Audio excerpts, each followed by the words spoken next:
So good morning, everyone. Welcome to our 67th video session. We are here with Emily Eckert from GoViably. Before we hear from Emily, I will share what video sessions are at Impactionable and kind of also our mission at Impactionable. So video sessions are a way for our community to get more face-to-face time with young entrepreneurs in the social impact space. Whether we are solving challenges to learn about educational topics in the community of social impact. Our bigger mission on Impactful is to create a community that actually does social good work.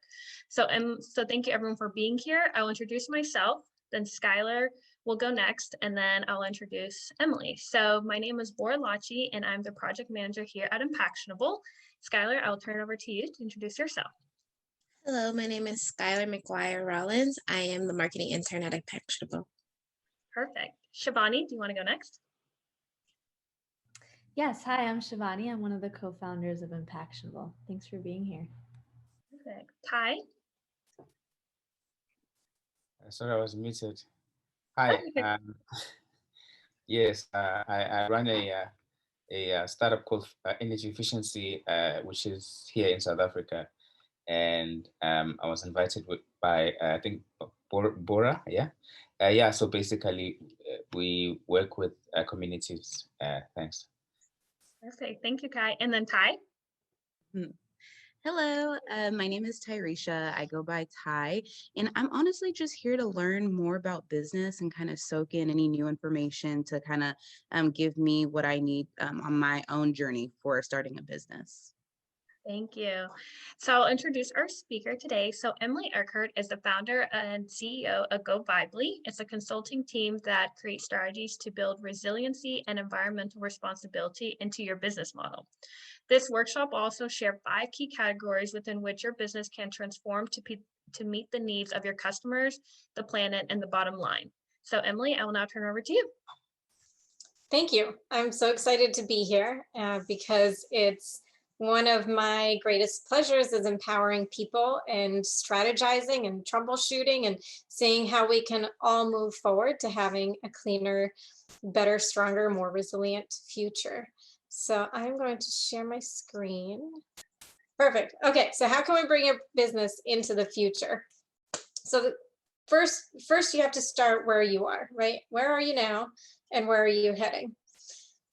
When we look at the future and consumer trends, and I'd love to hear more about your businesses in the Q&A as well, but it is very apparent that consumer demand for socially and environmentally responsible products and services is increasing. And so as you build a business, the goal of building the business is so it thrives in the future. So the need for socially and environmentally responsible actions and plans and commitments is necessary if you want your business to thrive in the future. One of my idols and somebody who's influenced my life a lot is Elon Musk. And so I love his quote, and I'm just going to paraphrase it, but he's essentially saying, right now we're running the dumbest experiment we can of how much emissions can we put out into the planet and into the atmosphere before something catastrophic happens. And we all know that we've already started to experience some of the negative impacts of climate change. The great thing is when businesses integrate social and environmental responsibility, it is often beneficial for the bottom line as much as it is for the environment and for communities. So right now, the question is, a lot of people have a hard time determining whether it's a matter of life or death because it's not a matter of immediate life or death. But if you look at 20, 30, 40, 50 years down the road, if we run out of natural resources, if we don't have fresh, clean drinking water, then yes, it will result in a matter of a life or death question.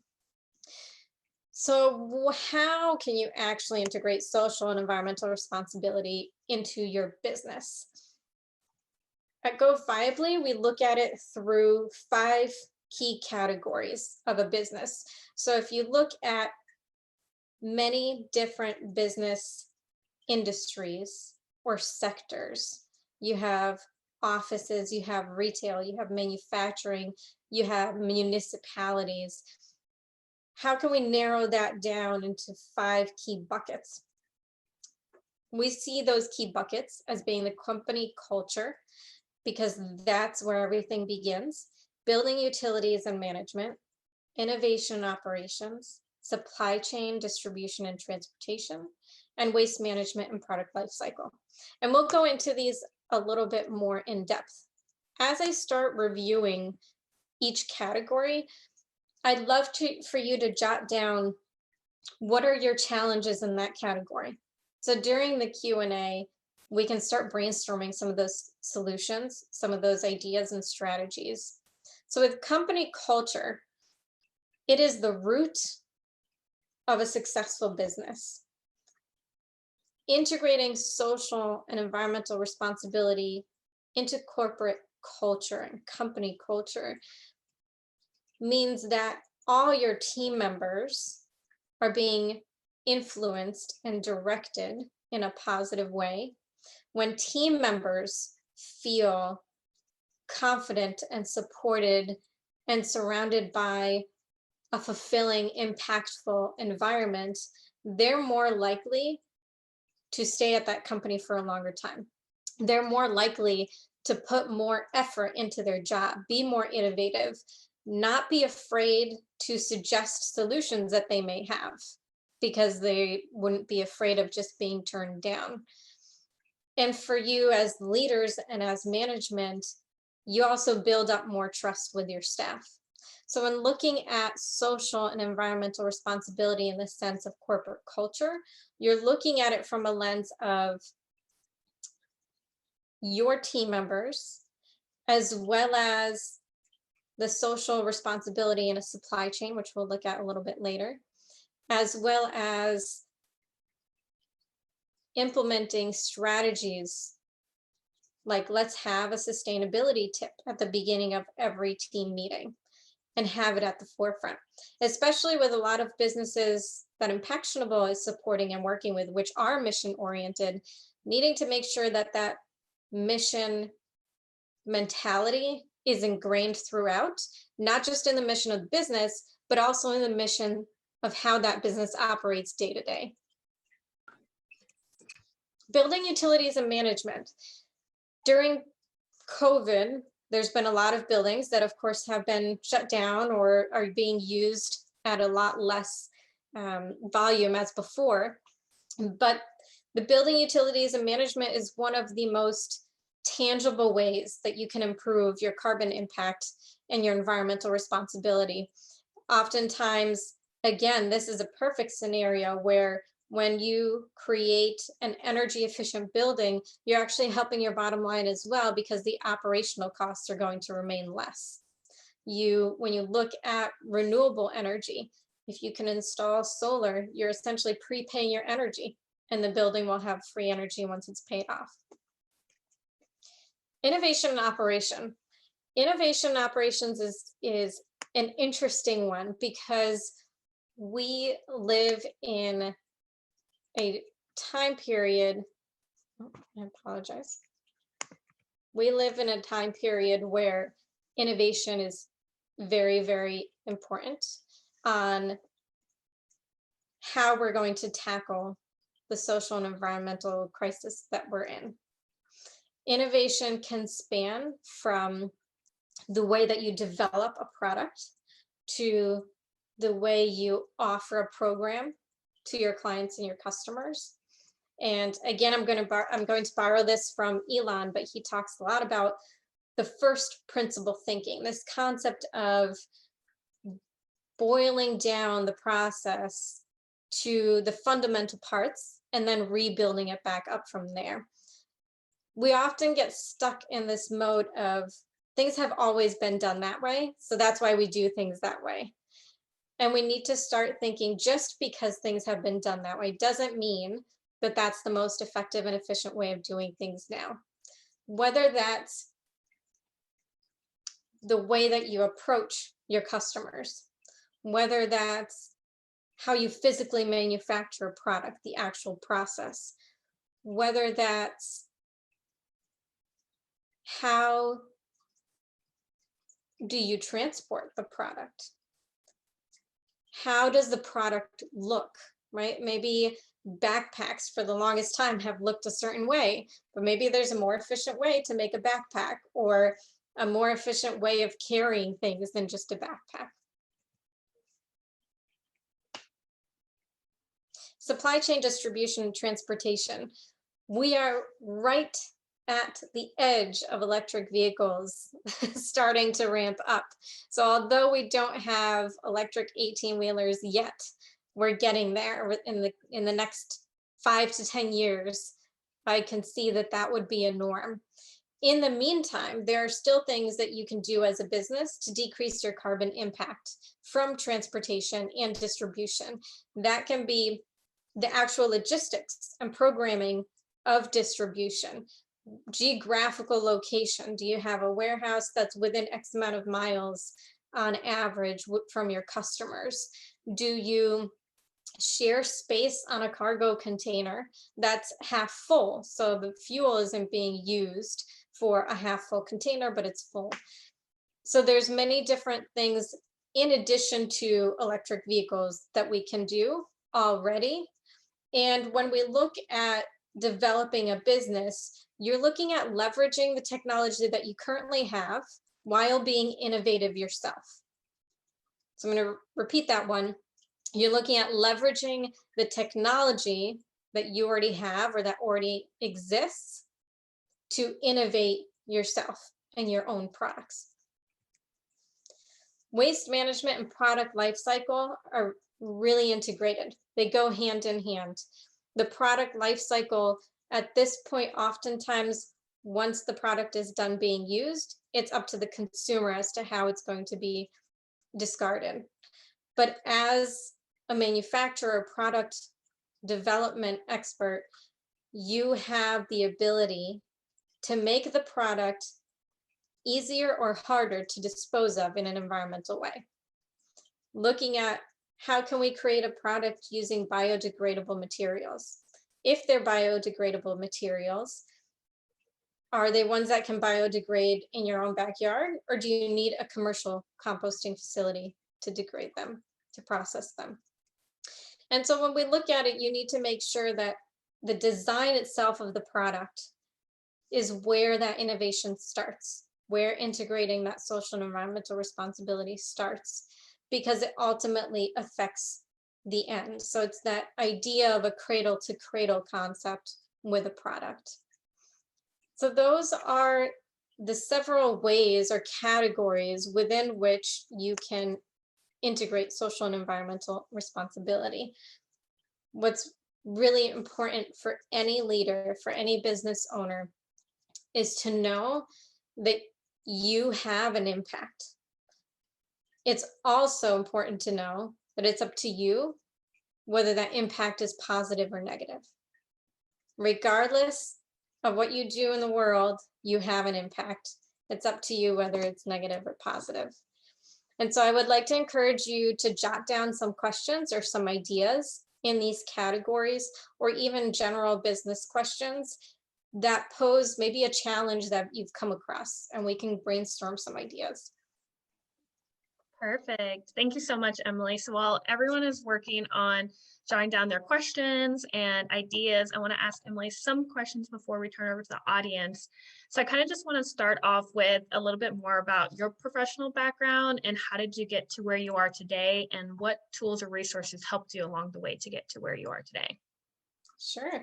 My professional background, going way back into the teens, I worked on an aquarium, and that's where a lot of my animal advocacy and environmentalism stemmed from, and progressed into energy efficiency, into the renewable space and utility space.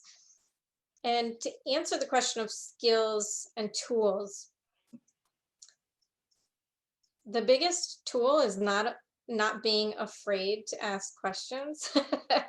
That's really important, yes. Yeah, and not being afraid to suggest ideas. So before I started my career in energy efficiency and the renewable space, I worked for a company that sold tickets for events. And you wouldn't really think that there would be much to improve on the social and environmental aspect there, but they owned a large building. And so I ended up helping them design a garden, and they had the local food, fresh food that they would supply in the lunchroom. So even if you don't have a social mission driven or environmental mission driven business, there's still an opportunity to improve and do things that can decrease your carbon impact. And it tastes much better when it's locally sourced than from a grocery store. So the tools have been, I actually designed my degree, so I have an individualized major in global economies, human rights, and the environment. And I say that because I didn't want to learn, or not be brainwashed, but I didn't want to learn how to think just from one perspective. And because the challenges that we face in the world right now are global challenges, it's really important to be able to understand other pieces of the puzzle, other perspectives, other challenges. Because when I meet with clients and with businesses, they may say, I am limited or have a challenge with the physical building I'm in. Maybe they rent the building right now instead of own the building. So they're limited as to what they can actually improve there. And I need to be able to understand that. I can't just say, well, too bad, you need to do the right thing, right? You have to be able to say, okay, I understand where you're coming from. Let's think of alternative solutions on how you can still decrease your carbon impact. So I know that you've mentioned like startups require a lot of resiliency and sustainability. What advice would you give in order to build that, or how can you build that? Sustainability is an interesting word right now. Use it everywhere. Yes, because so when I use it because it's shorter than to say social and environmental responsibility. So that's what I mean. But I also mean sustainability as in financial sustainability. Because again, unless you're a nonprofit, you need to be able to put food on your plate. You need to be able to provide support for your employees and your staff and your team members. In order to succeed with a sustainable business model, my advice is come up with 3 key questions that when you answer them, help you figure out the direction that your business needs to go with any challenge that you have. Yeah. For example, one of the questions I have within my business is, are we harnessing and utilizing the power of technology to the fullest? Because no matter what, that can help save costs for our clients and our customers. And it can increase efficiency for us and using our time more efficiently. So I would come up with 3 questions that whenever you come across a challenge can give you the right direction when it comes to the answer of that challenge or solution. I love that. That's a really good point just to keep in mind. What has been one of the most challenging parts of your company? And on the other side, what has been the most rewarding? I need to think about that one for a moment.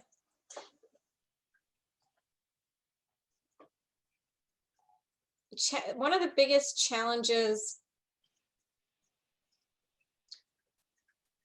is in a way the team that you have, because the team that you have is what will make your business flourish. You can change a product, you can add a product, you can add a service that you offer. You have the big vision, but this isn't an actual factual statistic, but like 95% of the time, if it's just you, then you may not get that far. You need a team, whether it's your team directly or whether you have partners, strategic partners. And so the biggest challenge is sometimes as a leader, you have the vision. So I guess I'm speaking to the leaders that are out there, to the entrepreneurs, to the CEOs and the founders of you have the big vision, but a huge chunk of your time has to be in regards to your team. You're supporting your team so your team can support you. Love that. One of my greatest successes, I love the word empowerment. And part of what GoViably does by helping businesses and entrepreneurs is giving them that feeling of empowerment. Because when you know that you can make a difference, or when you know that you're in control and that you can make the decision, it almost gives you wings, right? You just feel like you can fly away and you can achieve whatever you need to achieve. And for me, walking away from a session or an interaction when I see that the person on the other side of the screen or on the other side of the table just walks away lighter, that to me is success. Even if we didn't necessarily find the perfect solution for what their challenge was, if we're a step closer to getting that solution, where now they're more hopeful, they don't feel as stuck in a corner, that to me is success. I love that. And like, I think one of the favorite quotes I go by is, if you want to go fast, go alone, but if you want to go far, go together. So that's where the whole team aspect does play in. I see that Tarisha has a question, so I'm gonna, her question is, what company is setting the bar when it comes to sustainability and environment safe products?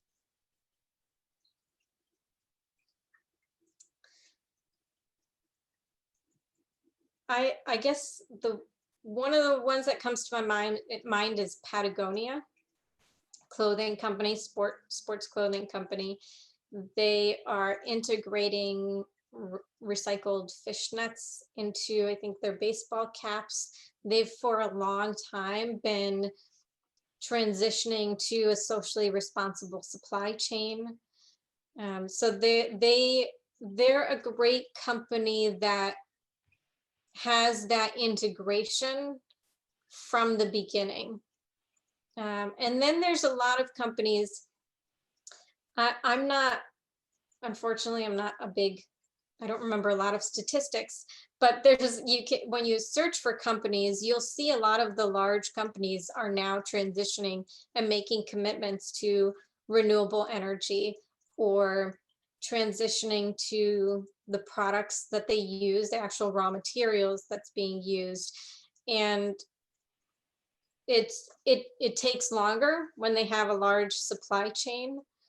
But yeah, so to answer the question, I think Patagonia is one that stands out in my mind, that has already kind of been at the forefront for a while. Love that.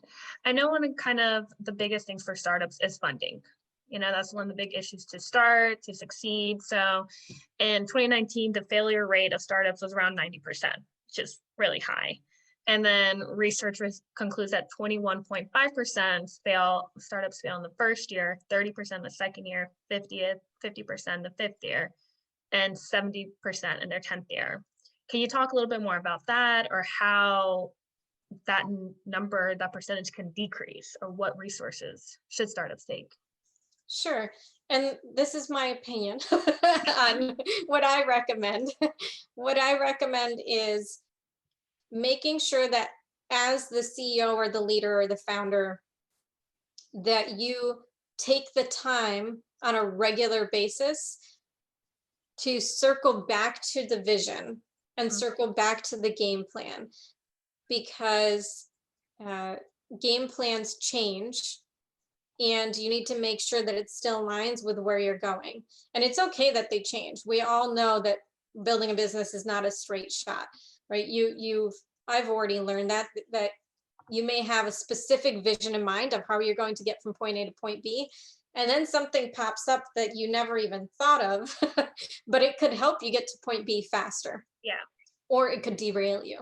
So as a leader, I highly recommend, even if it's not necessarily an official business plan, but making sure that you always have the time to reflect on what the big vision is. And part of the reason I say that, excuse me, is because when I talk to a lot of small and medium-sized business owners, they're very involved in the day-to-day operations, which prevents them from taking a step back and looking at some of those big picture ideas and innovations.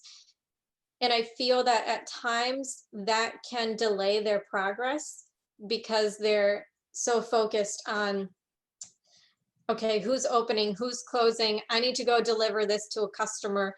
Customers complaining about this. And this comes back to the conversation of team members. As a leader, making sure that you have team members that you can trust and that you are comfortable in delegating, which sometimes for entrepreneurs can be hard because you're like, this is my baby, but you need to really quickly learn how to delegate. Yes, that's so important. I'm going to open it up to the audience. I have a few more questions, but I want to hear it from the audience. So Kai, do you want to ask your question? I was like, I saw your question, but if you want to. Sorry, I was, hi, Emily, thank you. Thank you for the presentation. I wanted to type the question, but I'd rather ask it now. Do you get, what was the question? Do you find any support from your local authorities or your local municipalities, and also like other companies as well in your area, as well as like your climate? I don't know if it depends. I'm not sure where you're from, but like your climate change office, like in the municipalities, etc. Yeah, I would like to know that. Thanks. Sure. There are a lot of resources around. So I live in Vermont, but in the US, but I encourage you, because there's a lot of resources around that unless you're looking for them, you may not know they're there. So looking for, yes, municipalities may have some resources. If you have like counties or sections of your area or country, then there might be some on that level. And you basically start on a very local level, and then when you're doing your research, go one level up and one level up, kind of geographically expanding. So start at your town level, see what support they have. They might have support with, it may not be financial support, it may be support of, sure, we can help you with building a strategic relationship or partnership with this business. Or somebody came into our office and was talking to us about XYZ business. Hey, that might be a great fit for you. So sometimes the support may not necessarily be very straightforward in the sense of you fill out an application and they have exactly outlined. Sometimes the support can come from places you never expected it to be. But yes, I would look at municipalities, I would look at counties, I would look at the federal level or country level or state level, and there could be some international as well. Be very clear, spend a little bit of time creating clarity in what support you need, so you have a better idea of what direction to take it. Thank you. Anyone else in the audience have a question, either from their own startup, a challenge they're facing, or just a business question they want Emily to help answer?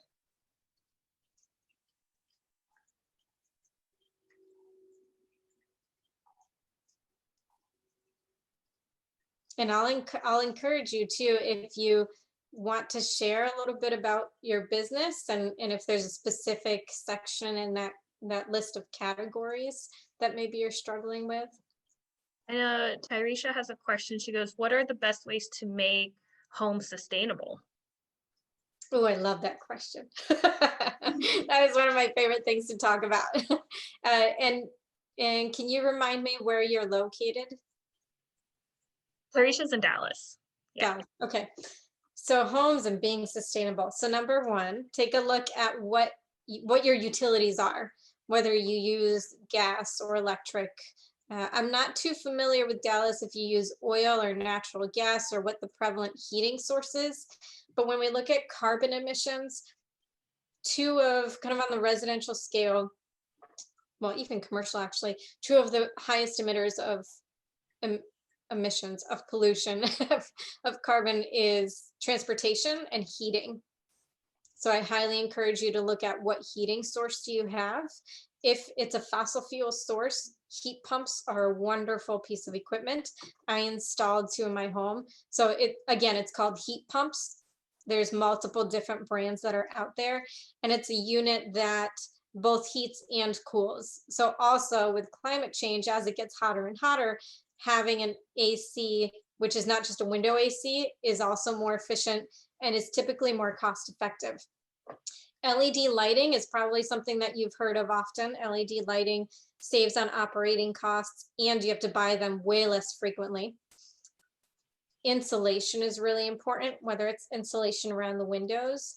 One of the great resources, a lot of states or communities have an efficiency organization, and they offer free audits, free home audits. So they'll come in and they'll take a look at, do you have enough insulation? Is there air leakage seeping in through a specific door? So I encourage you to explore free energy audits, and they can at least tell you where you are and what they recommend for you to be able to tighten up your home. Because part of the problem is, if you're heating or cooling the house, if that air is getting so soaked out, whatever the word is, out into the, then you're basically heating or cooling the outside. What are the main trends regarding sustainability in a business? I'm sorry, what are the main what? Trends. The main trends. Renewable energy. If the question is, what are the main trends as to how businesses are becoming more socially and environmentally responsible, then renewable energy is one of the biggest trends if you own the building, or if you have an agreement with the landlord where you can do that. The other option, if you don't own the building, there are organizations and companies that will build a solar farm and then make an agreement with you, so you can still benefit from solar energy even if you can't have it on site. So renewable energy is definitely one way. That's probably the top way.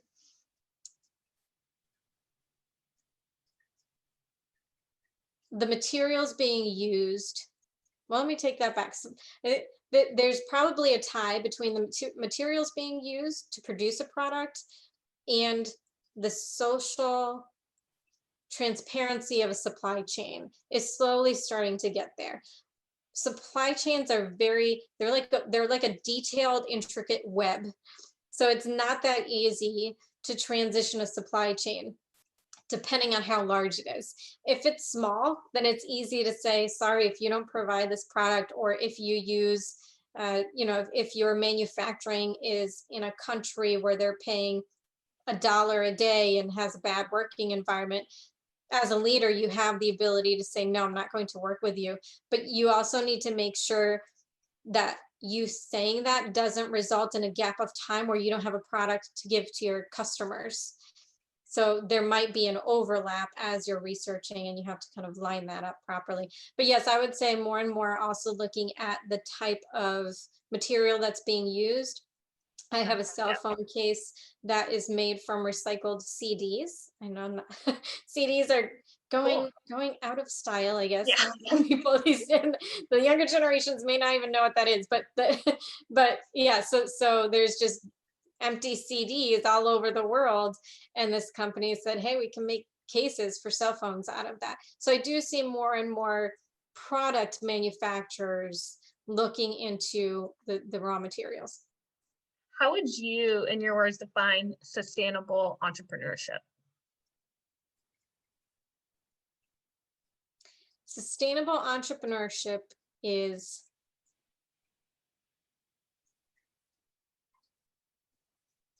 well, I guess I've said it already before. It's having a business model that by default integrates social and environmental responsibility. It means that it's a given. It's a given that your business is looking at these parameters as it's growing and as it's being built. It's not a luxury.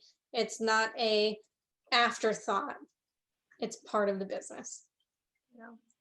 I know like everything, especially now with COVID, how everything has been an impact. And when you're creating a startup, it's not about always making an impact in your community. So how do you think organizations, startups, companies should measure impact? What should they look at? Partially, it depends on what type of business you have, whether Okay. you're a product business or a service business. Mm-hmm. Because if you have a product business, you're also measuring your impact on that supply chain. Whereas if you're a service business, your impact would be measured more on the results when you walk away from your customer or client experience on the customer or client and communities side of the equation. Very cool. And I know that you mentioned a lot, especially in the 5 steps that you're telling us, that team is so important in creating that company culture. Can you tell us a little bit more about your team and how you created that culture? Sure. It takes a little bit of time, right? The first few meetings were kind of a little bit random, and and I was just kind of saying, okay, this is things that came to my idea or notes that I've written down. A structure for a meeting helps.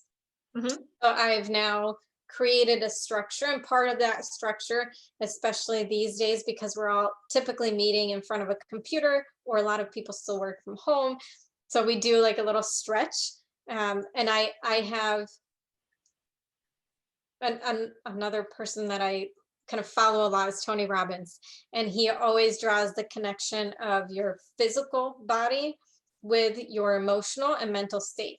So at the beginning of the meeting, we do some kind of stretch, because if they've been in front of a computer for a whole day, our meetings are in the evenings, you might be tired, or you might, your back might hurt from sitting all day. So changing your physical situation will then also impact and improve your mental situation.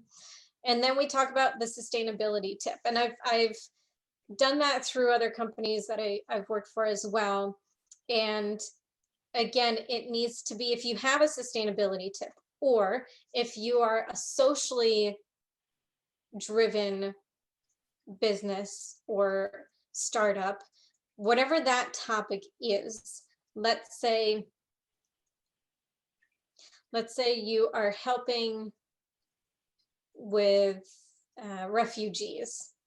So have that, after you have your stretch, have a kind of like a check-in, like maybe a news check-in, or what was your experience? Did you learn anything outside of the regular tasks that you do for the business? Even on your personal side, have you learned anything? So integrating whatever the mission is of your business in your team meetings, so it's a reminder every time.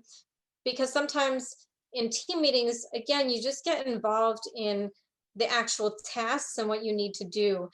And it is crucial that the big vision and the mission of the organization is always at the front of mind. I love that. And then having a structure of going down, whether it's by department or whether it's by team member, but somehow kind of having a structure on that. Did that answer your question? Yes, no, that's perfect. I think it's so important, because everything that a team really makes the organization. You can have the mission, you can have the idea, you can have everything, but if you don't have the right team members who are leading those different parts, I feel like minus the funding, that's another reason why a lot of startups do fail in that aspect of not having the right team members. Can you tell us a little bit more about where do you see GoViably in 5 to 10 years? Sure. Can I go back to that previous question? Yeah, of course. Yeah, go ahead. Yeah.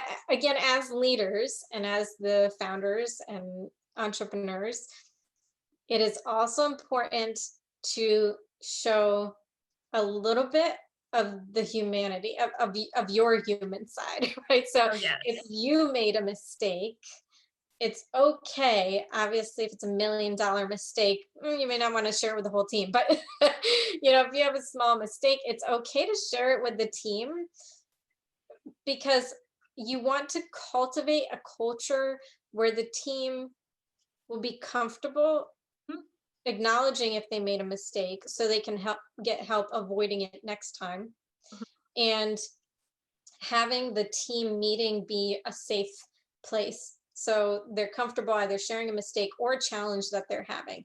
And so maybe even you as leader, if there's a challenge that one of the other departments maybe has an expertise in, sharing that and getting that perspective from them. Because as leaders, we have the vision, but we certainly are not experts in every department, right? That's why we need the team. Yeah. So being upfront and respectful and acknowledging that your team does have expertise that you don't have, and leveraging and harnessing that, and your team making sure that they feel respected and heard when you ask for their opinion. Love that. I definitely agree on that 100%. So kind of where do you see GoViably in 5 to 10 years? So my big vision is 10 years that every product is socially and environmentally responsible. I know that that's a big vision. That's a fast vision. It can happen. It can happen. So 5 years from now, I see GoViably is already international, but I see us at the same level of, or obviously the goal is even higher, but being known worldwide as like the kosher certification. People know what a kosher certification is. So the GoViably certification, we want to make sure that it's known internationally, that it's a kind of a seal of transparency and a neutral party. I would like us to be at a point where you can go into any grocery store in any country, and if they see the GoViably, that it's GoViably certified, there's an understanding of what that means. We would like to develop a community to the point where we have immersive events. So within 5 years, I would love to have a net zero building where we could have some of those events, because there's a balance between getting some information kind of as you're going along on your own versus being immersed and absorbed into it. And so if you're a business or a leader, it's always helpful to have a little bit of time where you're interacting and surrounding yourself with that specific topic that you want to address, because a lot of innovation comes out of those immersive events. Where are y'all locations right now?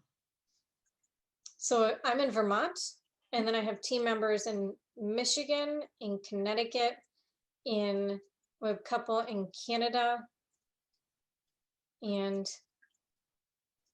I think that summarizes it right now. That is all around. I was like, Yeah. really good. That's a good mix. So I'm going to turn to the audience again to see if anyone has any questions. We have about 10 minutes left, so kind of just want to turn it back to the audience. Don't be shy, like all questions. I have a quick question, if that's okay. So I know you were talking about product manufacturing, and an example that you stated was about people using old CDs and making cell phone cases out of those. What do you say to those organizations that may take more energy to transform those CDs into cell phone cases? I know that there's a lot of greenwashing going on, and it's all for PR and a way to increase sales for that end product. But how do we best know what is greenwashing and what is really sustainable for our planet?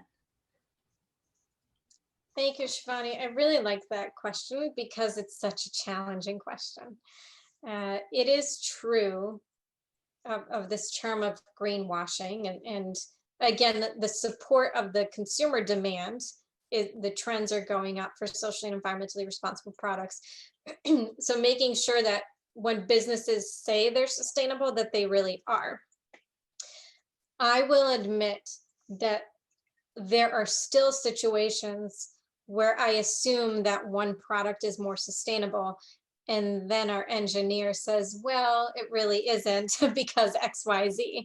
So and this is part of what GoViably is trying to solve, is to is to help consumers in a way where we are taking the time to do that research and making sure that they're not greenwashing the products or businesses. So consumers can go on our marketplace and buy the products and not have to worry about it.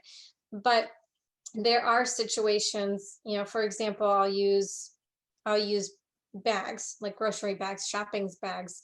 They said, you know, there's more energy that goes to creating a reusable shopping bag than it does into a paper or plastic bag. But you have to use the reusable bag X amount of times for it to even out and for you to see the benefits of the reusable bag. So it is a challenge. And right now I have kind of two things on the consumer side, being more diligent with the research. And that's one of the challenges that the economy as a whole or consumerism faces, is that consumers don't have the time for that. So there are some that do. And I encourage you, if you're buying things, first of all, buy things that you need versus buying things because you like them, right? We need to buy less, or fix things. If they're broken, try to fix them and make them last longer. On the business side of things, looking at the product life cycle. So going back to those 5 key categories and looking at the product life cycle and waste management and assessing the impact in that category.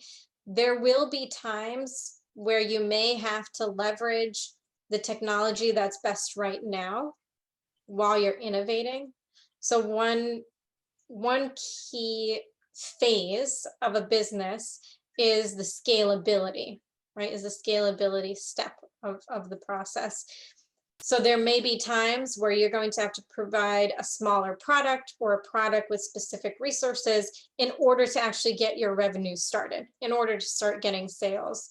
But making sure that you have made a commitment where you're going to innovate in a certain way, or you're going to transition your supply chain in a certain way. And so on the business side of the equation, there is the decision of, can you put out a product right from the beginning that uses the best technology possible? Or are you developing a product that's going to go through phases, and every phase will get better and better when it comes to social and environmental responsibility? But making sure with businesses, my advice for businesses, making sure that there's transparency to your consumers. And that's something where businesses are starting to see that that's necessary. But again, it isn't worldwide accepted yet, or it's not a standard practice that businesses have that transparency. What business value have you seen from your sustainability efforts? What business value? It's interesting because our business is a service business. So it's a little bit different. Than a product, because we are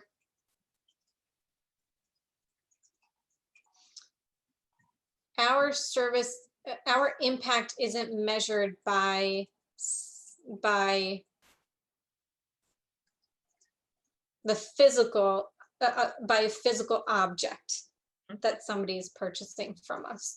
Our value, and I don't have the exact, I don't have a quantification for it yet, but our value would more be reflected in our clients' numbers, because that's what we're impacting. Do you know any of that?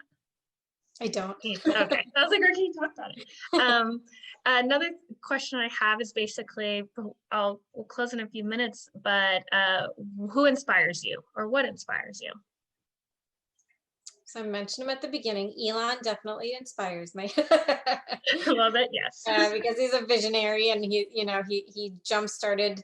Not electric vehicles have been around for a long time. It's not a new technology, but he jump-started and accelerated the whole transition, because now you have all the mainstream manufacturers on board and being like, okay, well, this is happening, so we need to make it happen. So he's definitely somebody who inspires me. I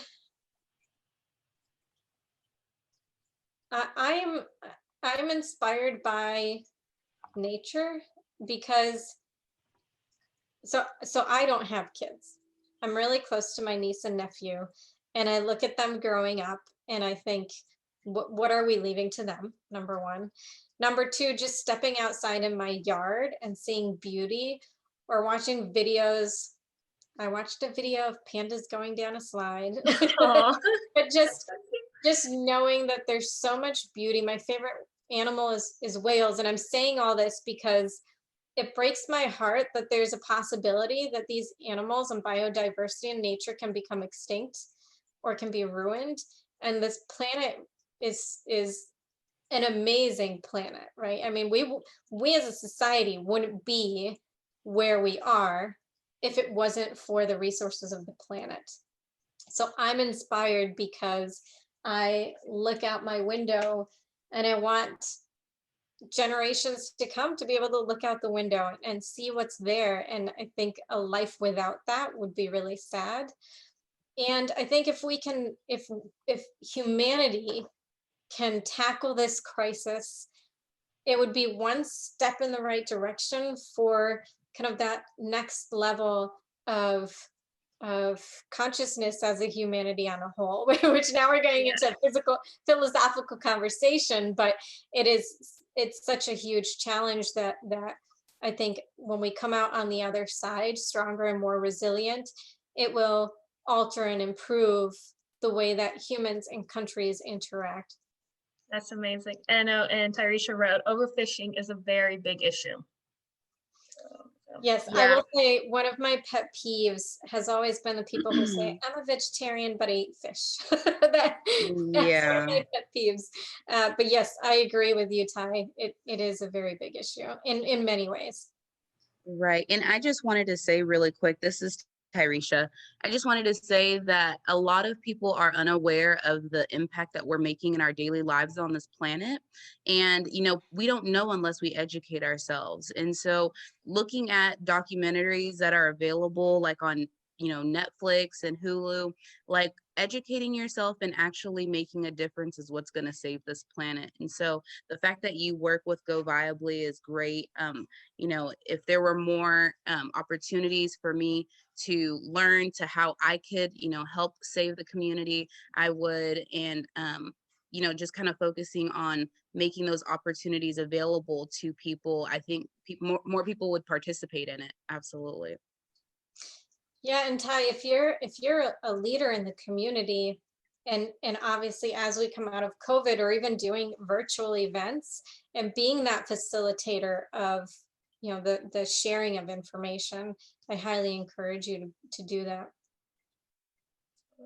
Thank you. Yeah, I was just about to say, like, we're in Texas, so, or I'm in Texas.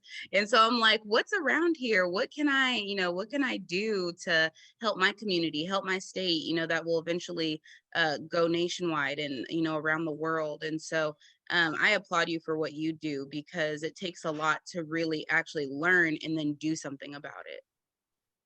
Thank you. That's very nice of you to say. It's like I said in the slides at the beginning, we all have an impact, right? I love Impactable. I absolutely love the name of your organization.